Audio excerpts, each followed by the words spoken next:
Hello everyone, welcome back. Today I'm going to talk about black powder revolvers and specifically, do they have a place in modern day self-defense? Okay. Now, for those of you not familiar with a black powder revolver, this is an 1858 Remington. This is the same type of revolver that would have been used in the American Civil War. And this is a black powder gun. To load this, basically, you put this on half cock. You pour the loose gunpowder into each one of these chambers. You then put a ball in the front of the chamber, and then you use the built-in lever to press it down. Okay, and then what you do is you put little caps on the back. Okay, and basically that's your primer. Okay, so what happens is when it's a single-action gun, so you have to cock the hammer every time. When you press the trigger, it releases the hammer, goes forward, hits the cap. That ignites the spark from the cap ignites the powder, and then the pressure builds up and it pushes the ball out the barrel. Okay. Now, as you can see, this is fairly long. It has an 8-inch barrel, and the reason for this is that these black powder revolvers were not designed for self-defense. Okay, this was designed for offense. This was designed for cavalry to use on assaults. Okay, so basically these guns are typically sighted in for about 75 yards. So at closer distance, if you're trying to hit a man in the chest, you're pretty much aiming at the belt at closer distances. Let's say at about 30 yards. Okay. What I actually did with this one is I actually filed down the front sight because I'm typically not shooting 75 yards with this. So I filed it down just a little bit. It still shoots a little high, which I'm fine with. At 30 yards, this is my grouping. Okay, out of 6 shots, I got 1, 2, 3, 4, 5 on the paper. So I got a 5.5-inch cluster right here, and then 1 came off just over here, which gave me about a 7-inch group. Okay, that's at 30 yards. So that's back where those rims are, all the way back there. Okay. Now, for comparison's sake, what I did is I shot. I took out my my Glock 19. I loaded that with 6 rounds, and I did the same thing at 30 yards. And I'm shooting these bent. I shot this on top of the bag, sitting. I just wanted to get an idea of how accurate it was. I actually expected to do a little bit better with the Glock 19. Normally I'm shooting at like if I'm shooting at 30 yards, I'm shooting, let's say, at those rims back there. But I'm usually putting multiple shots on the rims, and I definitely don't hit it every time, which is fine for 30 yards. But rested on the bag, basically I've got 1, 2, 3, 4 on the paper. Okay, and this is about a 4-inch cluster, and then 2 that got pushed out down here, which gives me a 7.5-inch group. It's fair to say that they're both equally accurate. Okay, so we'll just put it at that. So the question now becomes, is there a place for a black powder gun? I mean, why would you want to use something like this for self-defense? Well, certainly for everyday carry, this makes no sense. Okay, the gun is big, it's long, it's not easily concealable. Basically you can have like a Glock 19, which is much smaller, much lighter. And basically you've got 15 rounds versus 6 rounds. Okay? So for everyday carry, this makes absolutely no sense. By the way, I have run this 1858 through a chronograph. Okay, and power is not the issue. Okay, this with a full load. Okay, when I load this with if I put fill the chamber all the way up with gunpowder, I have gotten 325 foot-pounds of energy out of this, which is pretty much the same as a 9mm. Now, granted, most of the time I'm not shooting it with full loads. Instead of shooting 35 grains, I'm usually shooting 30 grains, which is going to be close to like a 38 special. But the point is that this is power-wise is just as powerful as a 9mm. The main disadvantage is size, and capacity. Okay, and obviously it takes longer to load. Obviously with the modern semi-automatic, you've got another 17 rounds that will quickly load in the magazine. This here is the 1851 design. Okay, basically it's an open top over here. It's the same deal. Basically, loads the same way. The difference with this is that the chambers are a little bit smaller, so you're not going to get 35 grains in there. I think this maxes out at 30. So this, basically produces like a max of like 250 foot-pounds of energy. So this is, as strong as a 38 special, at best. Okay, so in any case, it's got enough power to do the job. Now, if you'll notice, this is loaded. Okay, and I have not fired this in almost 2 years. In fact, I have not fired this one in 2 years. And that's basically the scooping that I just did over here that I showed you before. That's the first time I've shot that gun in 2 years, because I have a lot of these. So, a lot of times I do shoot these from time to time, but there's a bunch of them, like this one over here and that one.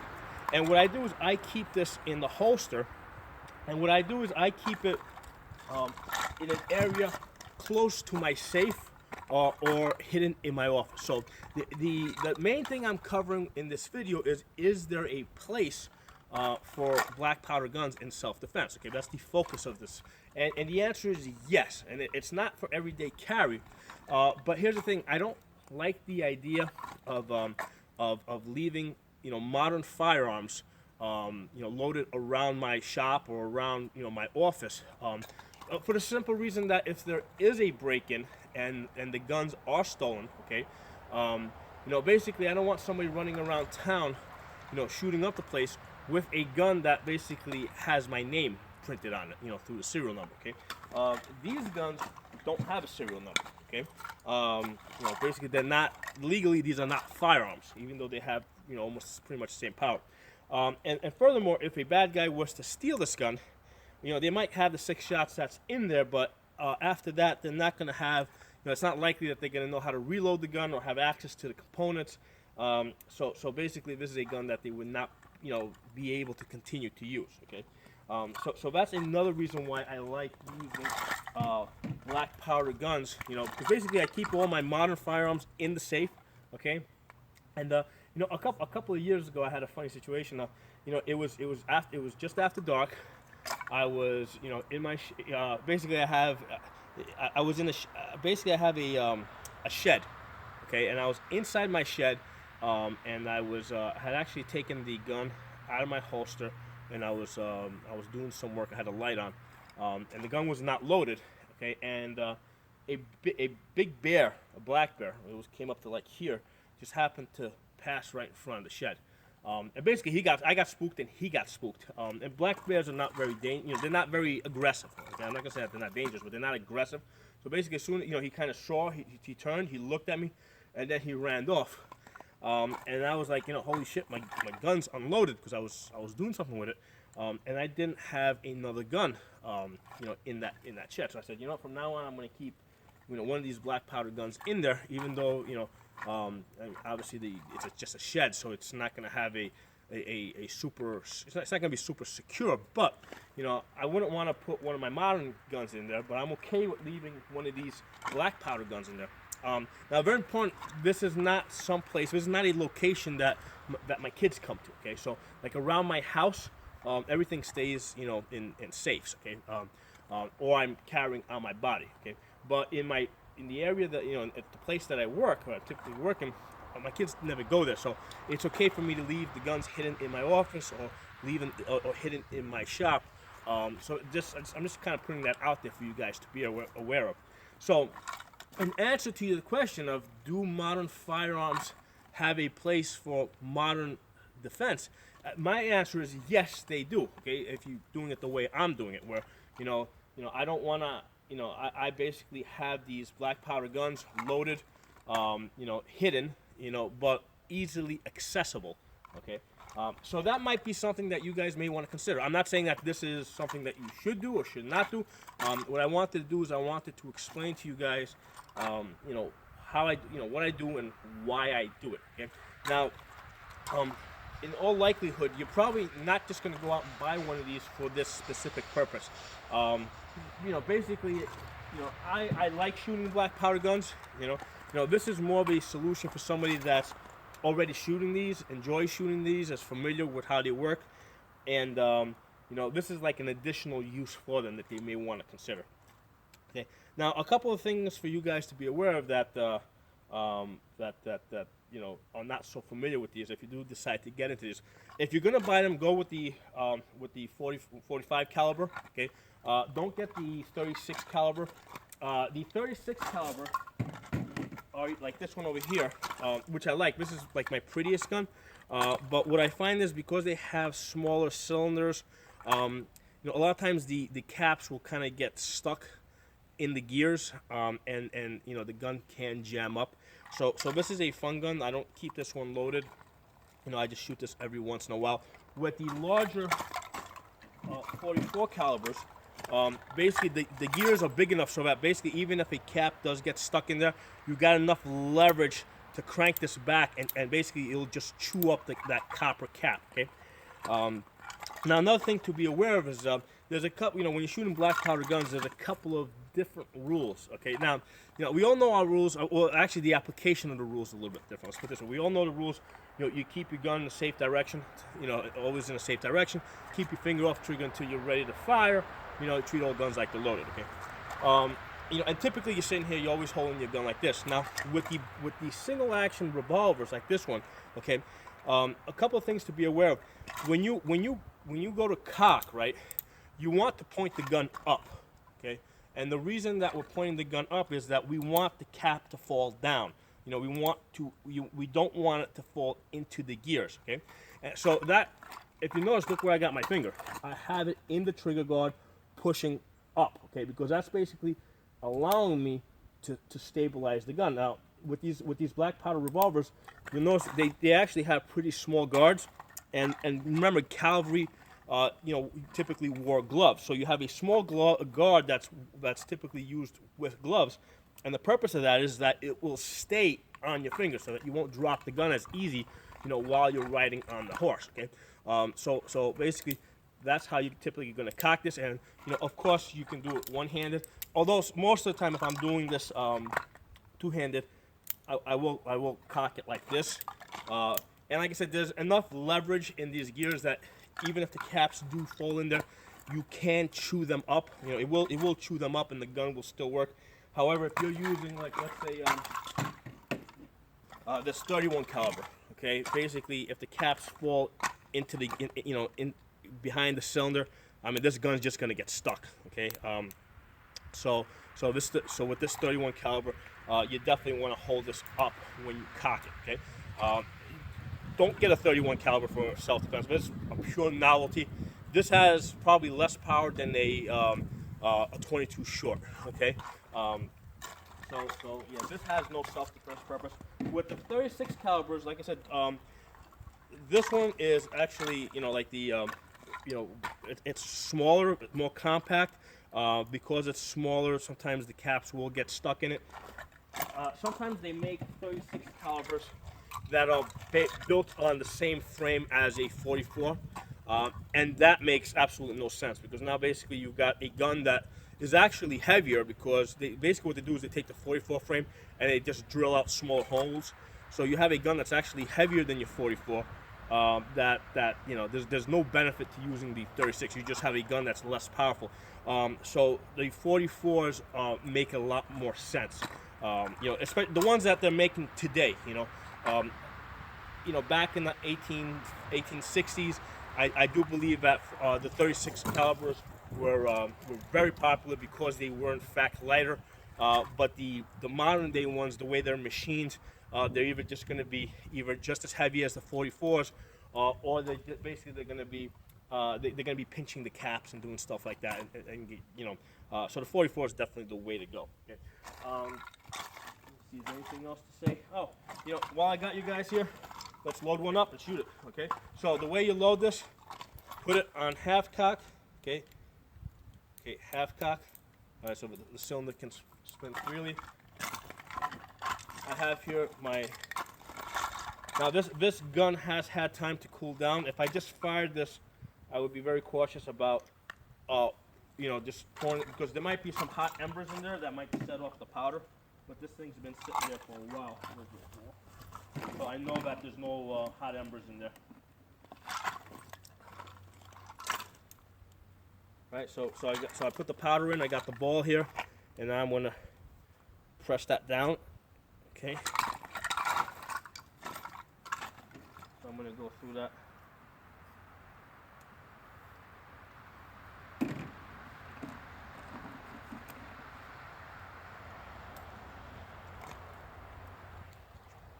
Now, one of the things that you'll notice as I press it down, you see that ring of lead that's coming off? Let's see if I can show it to you. Yeah. So you can kind of see it hanging down there. What that ring of lead doing is actually shaving. The balls are actually a little bit bigger than the chamber, and when you press it, it shaves them down to make them fit, and that's what gives you a really tight seal. So basically you have less gases escaping. And basically the ball grips onto the rifling, because these are rifled pistols.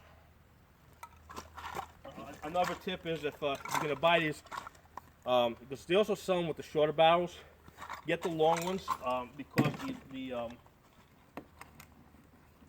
8-inch, the longer barrel, the 8 inches, is going to have a longer loading lever, which is going to give you more leverage for pressing the balls down, which is very convenient. If you use the, because I have a couple of short ones, like 5-inch ones, and it'll basically eat your hand up as you're trying to load it.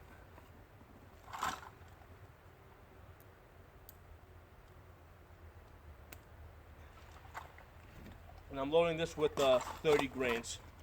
So usually when I start this, I start with 35 grains. Right now I got 30 grains in there. This is probably going to be like a 38 special in power. Okay, so all cylinders are loaded. Okay. Next thing I'm going to do is I got some lube here that I'm putting on a Q-tip, and basically what I'm doing is I'm putting it in the face of the, in the chambers and the front of the cylinder. And what that does is that prevents a chain fire where the cylinder that's ignited sets off the other ones, and because what happens then is like you got one ball coming out the tube, out of the barrel, and then you got balls coming out of the sides here when that happens. So we're trying to avoid that. I mean, it has happened. It's not like it's gonna. As long as you don't, you never have your hand up here. You wouldn't, but they've actually made like rifle versions of this, and during, they actually did it in period during the Civil War. Some guys were trying to, they had a stock over here, and they were actually holding the gun up here like a rifle, and they had a chain fire where the balls came out the side and took off their fingers. So you always hold the gun back here. You never put your hands in front of the cylinder. So now I got the little caps I'm going to put in. So you see what the cap looks like. Okay, it's a tiny little thing like that. There you go. And I always check these caps to make sure, these are the Remington ones, to make sure that there's something in there. Sometimes, they come in these tins, 100 of them, and sometimes as they get shaken around, the filament will fall out. So I always look at it to make sure it still has the filament in there. And what I'll usually do is, the tin comes with 100. I usually take 20 or so and I'll dump them into a dish. And the reason is that if you're handling that tiny little container that it comes into, it's very common to drop it, and now you're going to lose 100 caps that are going to fall onto the ground, and you're not going to find them, especially if the ground's like this. So that's why I just take out about 20. I put them into some other dish. This way the most I can lose is the 15 or 20 that I have in the dish.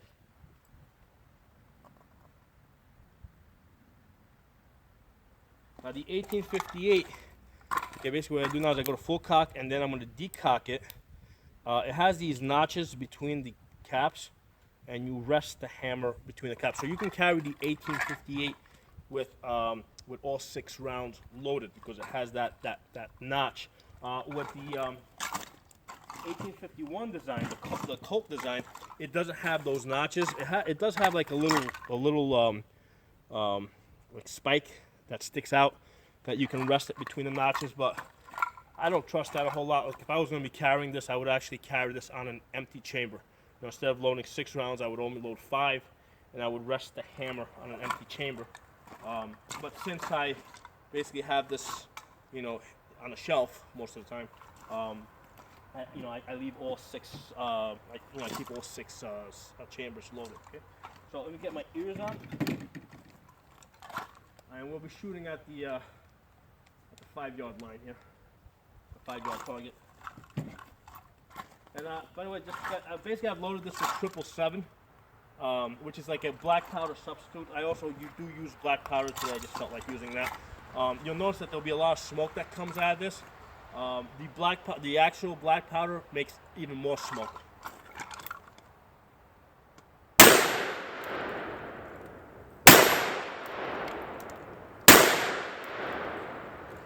Let's go down to because I got 3 good hits on that.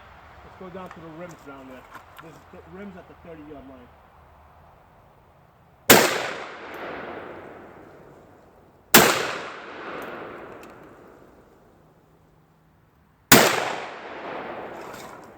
I don't know if I hit him or not because I could not see through the smoke, which was very typical of the Civil War. You know, after the first, round of shots was fired, you could not see the enemy. You know, if you figure if you got like 1,000 guys in a line and they're all firing, basically, once the war starts, you have no idea where the enemy is because you cannot see them. So that's when they talk about the fog of war. I mean, it was a real thing, in the black powder era. Thanks for watching. Post some comments. Give the video a thumbs up if you like it. Talk to you guys next time.